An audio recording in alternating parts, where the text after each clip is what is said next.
Well, the headline screamed, 1 in 4 teens identify as LGBTQ, according to CDC study. That's the US-based Centers for Disease Control and Prevention.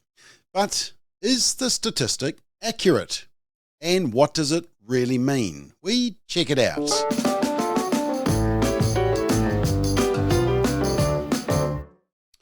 So according to media reports, fewer teens than ever are identifying as heterosexual, according to a recent study from the Centers for Disease Control and Prevention. The CDC study found 1 in 4 high school students identifies as LGBTQ. Part of the reason this number could be so high is that a lot of these teens were asked for the first time if they were questioning their sexuality. Questioning. The CDC surveyed 17,500 students in 152 schools nationwide in the US to get these figures, and these numbers show that in 2021, let's have a look. So there's the 26% identified as LGBTQ. So that's where the 1 in 4 comes from. But where do they fit in the alphabet group? Well, here's the breakdown of the 26%. 12.2% identified as bisexual, 5.2% as questioning, 3.9% as other, just 3.2% as gay or lesbian, 1.8% said they didn't understand the question. So in fact, that 26% is pretty generous. More than 5% are questioning and really don't know. Almost 4% are other, whatever that means, and almost 2% didn't understand the question. And what does bisexual actually indicate? According to the dictionary, bisexuality is a romantic or sexual attraction or behaviour towards both males and females, or to more than one gender. Yeah, same thing. Sexual attraction to either side. Of course, they might also be aromantic, autosexual, bicurious, biromantic, demisexual, fluid, grey sexual, pansexual, polysexual, sapiosexual, and spectrosexual. Yes, these are all options according to the so-called experts, and the list is growing every day. So many options for young people to be trendy and different and unique and stand out from the crowd. Except it's becoming more crowded to be trendy now. And remember, this is 14 to 18-year-olds they're asking. And the other really important thing to remember is that at the same time as these questions are being asked and young people are asking these questions to themselves already, there is critical theory being rammed down their throats. Terms like white guilt, white privilege are being enthusiastically embraced by schools, organisations and governments, and all minority groups are oppressed. Your group identity is the most important thing. Critical theory views people not in terms of behaviour, values or achievements, but in terms of your group membership. And gender and sexuality are 2 of these groups, which afford you minority group status.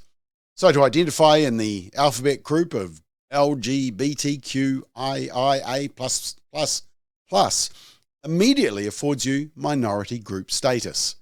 Identifying as bisexual makes sense, especially in such a hypersexualized environment as we have in our culture today. Now, do you remember that interview I did recently with the left-wing, Democrat voting, gay marriage supporting California mum whose daughter firstly identified as pansexual and then decided to want to transition to the opposite sex? Let me just show you a clip. Have a watch of how it all started and the peer pressure.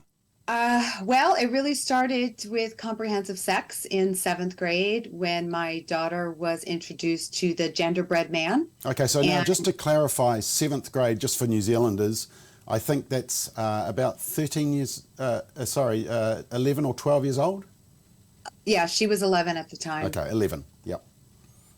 Yes, so they do a 5-hour course on sex ed, and 1 whole hour is dedicated to gender ideology, where they have the cute little genderbread cartoon, and they have an arrow pointing to the head saying, you know, you could have a male brain in a female body. And that's the first step towards teaching a child that they can be, you know, potentially born in the wrong body, which is a nonsense concept.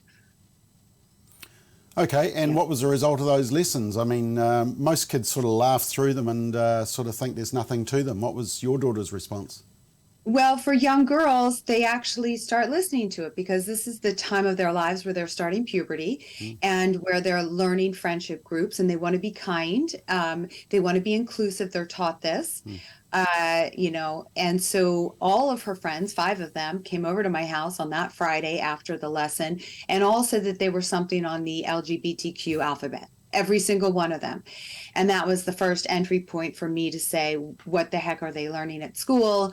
My daughter picked pansexual, which again is the kindness one, the kindness mm, label, because you're open to sexual relations with everyone. mm, And it's also nonsensical because she's 11 and she should not be thinking about, um, sex mm. at 11. But each one of these girls. Yeah, so, it's amazing. You can watch that full video on our website, Family Matters. Now, someone might be saying, Bob, you just don't understand. Teens know exactly where they're at, and this data is rock solid. But interestingly, even LGBT academics are sounding a warning. According to the media report, Tara Tull, an expert with Metropolitan State University of Denver, said the numbers are surprising but can be explained. She said the 1 in 4 number is surprising, but at the same time, if you drill down into the actual data, it only shows that about 3% of youth identified as gay or lesbian. Over 5% were questioning. And I think what's happened in the last 5 or 10 or 15 years is we've really opened up space for people to explore their identities in ways that there didn't used to be that social room to maneuver in. Most teenagers do not feel normal, they're different and they're really struggling. And I think some of that struggle with being a teenager has just kind of come together with these issues of gender and sexual identity. So I think there is just a lot more openness and conversation. And Tull said there is also a tendency to lump in gender identity with sexual identity, so this could also play into the number of students who labelled themselves as questioning or other, identifying as trans or non-binary. What this really all hints at is just how confused we're making teens in this area. But you can see that stress and confusion when you look at the other data around mental health, which was also released by the CDC. Let's have a look. 3 in 5 girls felt persistently sad and hopeless. That's the top line. A marker for depressive symptoms in 2021, increasing substantially from 2011. 1 in 3 boys. Look at that growth there. But when broken down according to sexual identity, and that's the dark blue line, not the purple, the darker blue, if that's the colour, you will see that LGBTQ plus students are sadder and have poorer mental health, including self-harm, than non-LGBTQ students, significantly more. Now, LGBT advocates will immediately say that's because of discrimination and phobia, despite the fact that it's now very cool to identify in this group and there's whole months and days dedicated to celebrating it. But here's a telling graph. Look at the rates of drug use, alcohol use, marijuana use, much higher for LGBT students. And this is consistent with data from New Zealand in the Youth 2000 research. Here's the question we all need to be asking. Rates of poor mental health for young people are increasing dramatically. We all know that. But rates of poor mental health for LGBT are even greater. At the same time, more and more young people are thinking they can choose their gender, questioning whether they're a boy or a girl despite their biological parts. Which of the 112 genders are they? And they're also wondering which of the 200 plus sexualities they may fall into. Because remember, being heterosexual is highly problematic today. In fact, under critical theory, it's potentially a problem, especially if you're white as well, and male, or a Christian. And this is also being driven by the curriculum in schools, pushing this ideology and indoctrination, and of course social media. Our young people are being saturated in a hyper-sexualized world, and they're paying the cost. Sexual and gender confusion are increasing, and at the same time, the mental health is deteriorating in our young people. No connection? Of course there is. The heading of the article in the New York Post was, "Fewer teens than ever identify as heterosexual, CDC report." You would have heard the cheering from the LGBT activists, less heterosexuals. According to Rich Savin-Williams, a developmental psychology professor at Cornell University, quote, "Social media has added to this visibility that there are options that were not previously available. In a positive sense, it sort of says, hey, look, you don't have to fit into those boxes, end quote. And remember, this is a societal trend, not just among our young people. According to a survey from Gallup last year, the percentage of Americans who identify as LGBT plus is now 7.1%, more than double 3.5% in 2012. You're actually probably surprised that it's not way higher, and also that it's so low given all the options that now fit in the alphabet categories. But it's not a trend over all ages. No, it's younger generations who are being strongly indoctrinated with this ideology. As you can see on the graph there, far left-hand side, 21% of Gen Z adults, those aged around 20 to 26, said they were LGBT. Gallup noted the increase in LGBT identification in recent years largely reflects the higher prevalence of such identity amongst the youngest US adults compared with older generations. Millennials 11% there, Gen X down to 4%, 3% of baby boomers, and just 1% of those born before 1947 said they were LGBT plus. But here's the trend line, a massive jump for Generation Z and also millennials, but not for the others. So it's only a gap for young people. Why? Well, it's because it's based on the keyword identification. It's not about born this way. It's about identification. And teens are being pressured to identify their gender under 112 categories and their sexuality under 200 plus categories. And then we wonder why they're so stressed and struggling with their mental health. Now, you're probably wondering, is this the same in New Zealand? Yep, here's the latest stats on New Zealand. Overall, it's 4.2%, but here's the age breakdown. Out the left is 18 to 24-year-olds and then 25 to 29 and onwards. But what about our youngest people? Well, in 2011, the Youth 2000 study out of Auckland University found that just 3.8% of young people reported being attracted to others of the same sex or both sexes. That's comparable to what they found in 2001 and 2007. So just under 4 in every 100 since 2001. But then in 2019, it had more than doubled to almost 10 out of every 100, reporting they were same or multiple sex attracted. But note what the survey also showed. Same and multiple sex attracted students had significantly higher depression and self-harm rates. The survey also showed higher rates of sexual activity, substance abuse, cannabis use, and lower rates of health and well-being than heterosexual peers. Look, here's 3 graphs that were contained in a report we wrote in 2020, which shows overall mental health rates in 2020 when we wrote the report. Anxiety disorder percentages for 15 to 24-year-olds. Depression and or bipolar diagnosed for 15 to 24-year-olds. And hospitalizations for mental and behavioural disorders for 0 to 19 years. You can see they are increasing, and these New Zealand stats are similar to the US.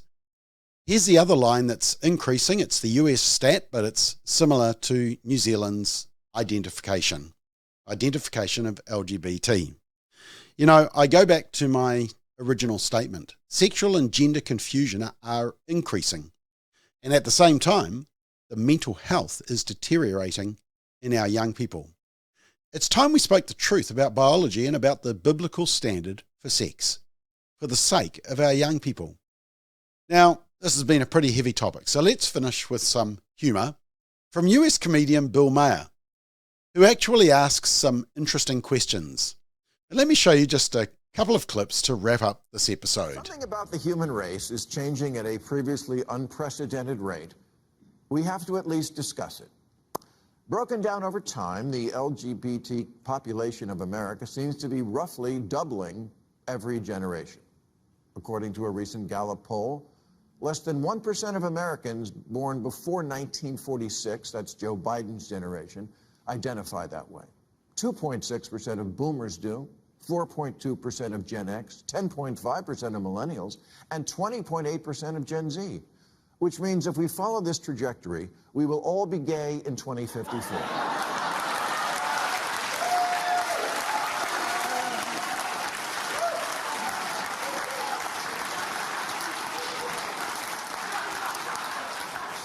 And then who's going to buy this chair?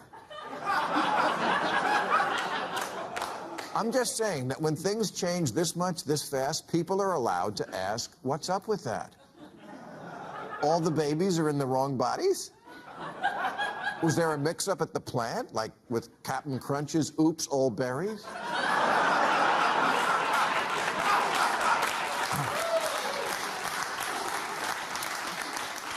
It wasn't that long ago when adults asked a kid, what do you want to be when you grow up? They meant, what profession? And it's okay to ask questions about something that's very new and involves children. The answer can't always be that anyone from a marginalized community is automatically right, trump card, mic drop, end of discussion. Because we're literally experimenting on children. It's trendy. Penis equals man? Okay, boomer. Remember, the prime directive of every teen is anything to shock and challenge the squares who brought you up. It's why nobody gets a nose ring at 56.